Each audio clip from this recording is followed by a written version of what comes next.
नमस्कार विद्यार्थी मित्रांनो, आज सपोर्ट या चॅनलमध्ये तुमचे स्वागत आहे.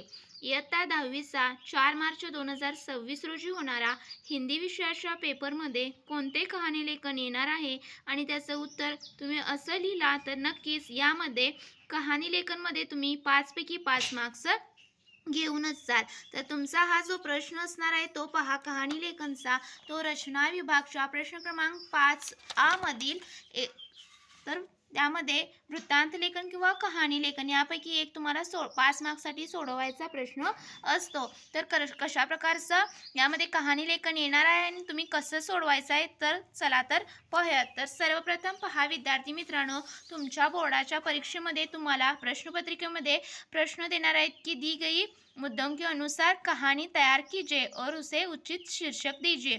त्यानंतर पहा, ही जे मुद्दे आहेत ते तुम्हाला पेपरमध्ये लिहिण्याची अजिबात आवश्यकता नाही. फक्त तुम्हाला इथे प्रश्न क्रमांक 5 आणि त्यामधील कोणता प्रश्न सोडवणार आहे तर कहाणी लेखनचा. तर इथे जस्ट तुम्हाला काय करायचं आहे तर पहिल्यातला दुसरा हा जो असणार आहे कहाणी लेखन, फक्त प्रश्न क्रमांक लिहायचा आहे. त्यानंतर हे मुद्दे लिहिण्याची अजिबात आवश्यकता नाही कहाणी लेखनमध्ये. तर ही मुद्दे मी तुम्हाला समजण्यासाठी की कहाणी कशी तयार करायची असते आणि त्या सर्व मुद्द्यांचा वापर करून तुम्ही कहाणी कशी तयार करायची असते चला तर पाहूयात. एक किसान की बेसहारा औरत जंगल में दिन काटना, जुड़वा बच्चों को जन्म देना, एक दिन दोनों को खो देना, एक का जानवरों के बीच पलना, उसके जानवरों जैसा व्यवहार और दूसरे का निसंतान राजा के यहाँ पहुंचना, राजा बनना और सीख. तर अशा प्रकारे तुम्हाला प्रश्न देणार आहेत आणि त्यावरून तुम्हाला कहाणी लिहायची आहे.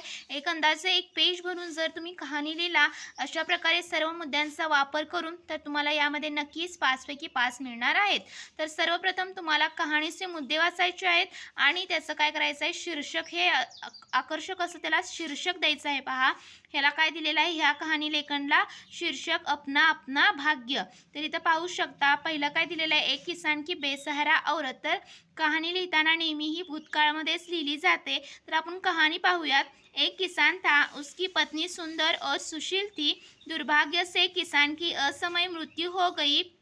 उस समय उसकी पत्नी गर्भवती थी. परिवार के लोगों ने उसके साथ बुरा व्यवहार किया. परिवार से तंग आकर वह जंगल में चली गई और वही झोपड़ी बनाकर रहने लगी. तर हा जो येणार आहे तो पहिला पॅरेग्राफ येणार आहे पहिल्या मुद्द्याच्या अनुसार. त्यानंतर पहा दुसरा जो पॅरेग्राफ येणार आहे तो कसा लिहायचा. समय पर किसान की पत्नी ने जुड़वा बच्चों को जन्म दिया. वह उन्हें प्रेम से पालने लगी. एक बार वह बच्चों की झोपड़ी में छोड़कर जंगल में लकड़ियां इकट्ठे करने लग गई. कुछ देर बाद लौटने पर उसने बच्चों को नहीं देखा. बहुत खोजने पर भी किसान की पत्नी को अपने बच्चे कहीं नहीं मिले. तर काय झालं होतं तर ती जी किसान की पत्नी ती काय केलेली आहे तर ती लकड़ियाँ इकट्ठे करने के लिए वो जंगल में गई थी, इसलिए वो उसके बच्चे थे वो क्या थे वो घर में अकेले थे और वहाँ क्या हुआ तर कुछ ही देर में बाद लौटने बाद उसने बच्चों को नहीं देखा. तर अशा प्रकारे तुम्हाला हिंदीत ही कहाणी व्यवस्थित अगदी लिहायचं आहे.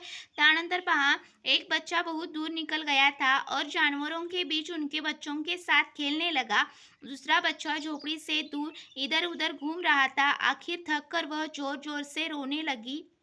संयोग से वहां से एक कर्मचारी गुजर रहा था. उसने बच्चे की पुचकारते हुए उठा लिया. वह उसे बच्चों को लेकर राजमहल गया. उसने राजा को सारी घटना सुनाई. उस समय रानी राजा के साथ बैठी थी. बच्चा रानी के मन को भा गया. उन्होंने कर्मचारी को इनाम देकर बच्चा उससे लिया. वह बच्चा अब राजमहल में पलने लगा. दूसरा बच्चा जंगल के जानवरों के बीच बड़ा होने लगा और वह क्या जानवरों जैसे व्यवहार करने लगा. तर अशा प्रकारे राजमहल में पलने वाले बच्चों को अच्छी शिक्षा मिली. वह राजकुमार की तरह पला और बड़ा हुआ. दूसरा बच्चा जानवरों के साथ रहकर उन्हीं का व्यवहार करना सीख गया. वह सूरत में मनुष्य था, बाकी उसकी सभी आदतें जानवरों जैसी थी.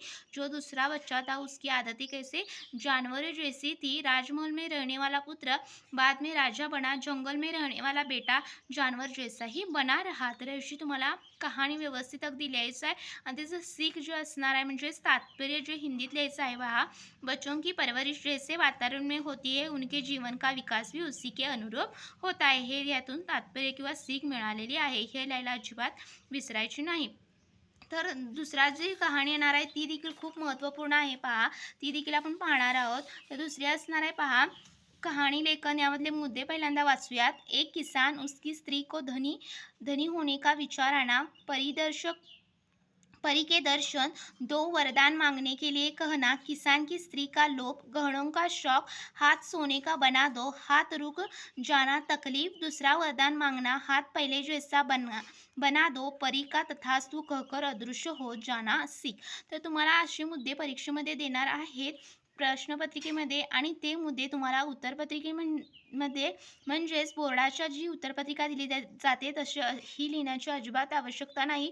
फक्त हे तुम्हाला कहाणी काय आहे आणि कशाप्रकारे ते मुद्द्यांचा वापर करून लिहिली पाहिजे ह्यासाठी समजण्यासाठी हे मुद्दे लिहिलेले आहेत. तर तुम्ही इथं पाहू शकता विद्यार्थी मित्रांनो, तुम्हाला सगळे मुद्दे वाचल्यानंतर काय आहे ते कहाणीमध्ये हे नक्कीच कळालेलं असतं, आणि त्यानुसार तुम्हाला पॅरेग्राफमध्ये ती कहाणी लिहायची असते जी भूतकाळामध्ये नेहमी लिहिली जाते. त्यानंतर पहा, शीर्षक दिलेला आहे लोभ का फल. तर पाहूयात काय कहाणी आहे. एक किसान था, उसकी आर्थिक स्थिति बहुत साधारण थी, उसकी पत्नी को इस स्थिति से संतोष नहीं था, वह रोज सोचती रहती काश मेरे पास भी बहुत कुछ खूप धन होता. तर पहिला जो मुद्दा दिलेला आहे त्याचं बघा व्यवस्थित अगदी पॅरेग्राफमध्ये लिहिलेला आहे. त्यानंतर एक दिन वह ऐसा ही सोच रही थी कि उसे एक परी दिखाई दी. उसने परी को प्रणाम किया. परी खुश हो गई. उसने कहा, तुम मुझसे कोई भी 2 वरदान मांग सकती हो, मैं तुम्हारे 2 इच्छाएं पूरी करूंगी. परी की बात सुनकर किसान की पत्नी के मन में लोभ जाग उठा. उसे सोने सोने के गहने पहनने का बहुत शौक था. उसने सोचा क्यों क्यों न अपना एक हाथ ही सोने का बनवा लिया जाए. वह बोली, हे परी रानी हे परी रानी, यदि तुम मुझ पर प्रसन्न हो तो मेरा एक हात सोने का बना दो. त्यानंतर पाहू शकता तिसऱ्या पॅरेग्राफमध्ये काय लिहिलेलं आहे तर, तुरंत किसान की स्त्री का एक हाथ सोने का बन गया. अब वह उसे न मोड़ सकती थी न उससे कोई काम कर सकती थी. उसके कारण किसान की पत्नी को बहुत तकलीफें होने लगी. परी की जल्दी थी परी को जल्दी थी. उसने उससे दूसरा वरदान मांगने के लिए कहा. किसान की पत्नी रोआंसी होकर बोली, मुझे यह सोने का हाथ नहीं चाहिए. परी तथास्तु कहकर अदृश्य हो गई. किसान की पत्नी का हाथ फिर से पहले जैसा हो गया. तर सीख काय असणार आहे. लोभ का परिणाम हमेशा बुरा होता है. लोभी आदमी को कभी सुख नहीं मिलता. तर अशा प्रकारे तात्पर्य हे हिंदीमध्ये लिहायचं आहे, आणि अशा प्रकारे तुम्ही एक पेज भरून अगदी व्यवस्थित पॅरेग्राफमध्ये अगदी 3 ते 4 पॅरेग्राफ्समध्ये जरी ही कहाणी लिहिला तर तुम्हाला 5 पैकी 5 मार्क्सही मिळून जाणार आहेत. तर व्हिडिओ आवडल्यास नक्की लाईक करा. Thank you so much.